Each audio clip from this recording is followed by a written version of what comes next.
श्री गणेशाय नमः. श्री सरस्वते नमः. स जयति सिंधुर्वदनो देवो यत्पादपङ्कजस्मरणं वासरमणिरिव तमसां राशीन्नाशयति विघ्नानां. प्रारंभी श्री गजाननाचे स्मरण केले असता सूर्योदय होताच ज्याप्रमाणे तिमिर समूहांचा नाश होतो त्याप्रमाणे सर्व विघ्नांचा नाश होतो. तो सिंधुर्वदन देव उत्कर्ष पावत आहे. वार रविवार. दैनिक पंचांग दिनांक 5 ऑक्टोबर 2025. शालिवान श्री शके 1947. संवत 2081. संवत्सर विश्वावसु संवत्सर.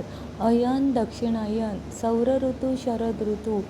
चांद्र ऋतू शरद ऋतू. मास अश्विन. पक्ष शुक्ल पक्ष. तिथी त्रयोदशी. तिथी दुपारी 15 वाजून 5 मिनिटांपर्यंत. नंतर चतुर्दशी तिथी सुरू. नक्षत्र शततारका नक्षत्र सकाळी 8 वाजून 5 मिनिटांपर्यंत. नंतर पूर्वा भाद्रपदा सुरू पहाटे 30 वाजून 16 मिनिटांपर्यंत. नंतर उत्तरा भाद्रपदा नक्षत्र सुरू.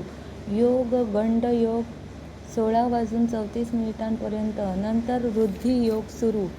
करण दिवाकरण टैतील दुपारी 15 वाजून 5 मिनिटांपर्यंत. नंतर गरकरण रात्र 25 वाजून 48 मिनिटांपर्यंत. नंतर वणिजकरण सुरू. रवी कन्या राशीत आहे. चंद्र कुंभ राशीत पहाटे 24 वाजून 46 मिनिटांपर्यंत. नंतर चंद्र मीन राशीत प्रवेश करेल. आज आकाशात राशीत असणारे ग्रहज्ञान. मेष राशीत कोणताही ग्रह नाही. वृषभ राशीत हर्षल वक्री 6 अंशावर. मिथुन राशीत गुरु 28 अंशावर. कर्क राशीत कोणताही ग्रह नाही. सिंह राशीत शुक्र 24 अंशावर. कन्या राशीत रवी 17 अंशावर. तुळ राशीत मंगळ 14 अंशावर. बुध 3 अंशावर. वृश्चिक राशीत कोणताही ग्रह नाही. धनु राशीत कोणताही ग्रह नाही. मकर राशीत प्लुटो वक्री 6 अंशावर. कुंभ राशीत चंद्र 18 अंशावर. राहू वक्री 24 अंशावर.